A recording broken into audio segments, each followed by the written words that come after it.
Mesdames et messieurs, bonjour et bienvenue sur votre chaîne d'information en temps réel. L'actualité en Afrique et dans le monde en continu.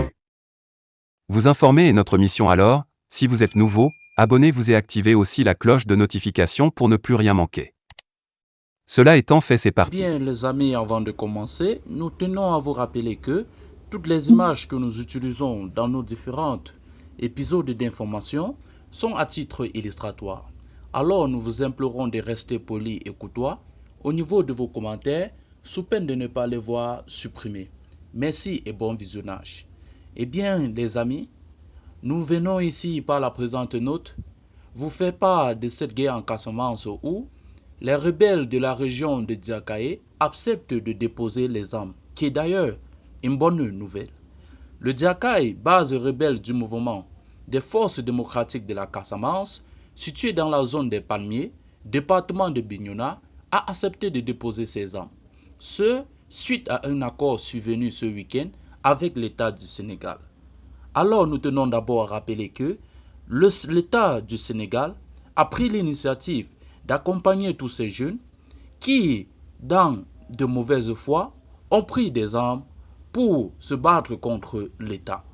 Selon des sources crédibles, Fatouma Koli, actuel chef de cette base rebelle, a pris des mesures fortes en présence du Centre de dialogue humanitaire lors d'une rencontre tenue à Oussouye le 22 et le 23 juin 2022.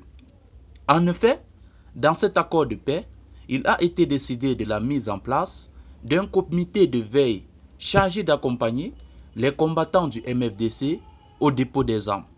En contrepartie, le Diakaye exige la prise en charge de leurs combattants et des sympathisants, autant pour moi, de leur base. A noter que le Diakaye fait partie des grandes bases du MFDC. Ce camp rebelle a été créé vers les années 1990. En 1992, dirigé par Kamougué Diatta, le Diakaye avait signé un accord de paix avec l'État du Sénégal.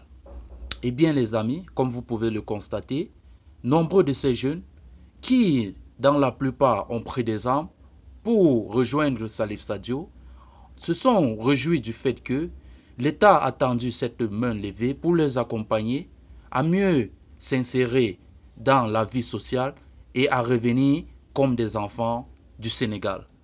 Alors les amis, merci d'avoir écouté cette note d'information. Si vous avez pris note, alors nous serons réjouis de vous passer d'autres informations dans des heures à venir. Abonnez-vous massivement, activez la cloche de notification pour ne rater aucun épisode d'information. Merci et bye bye.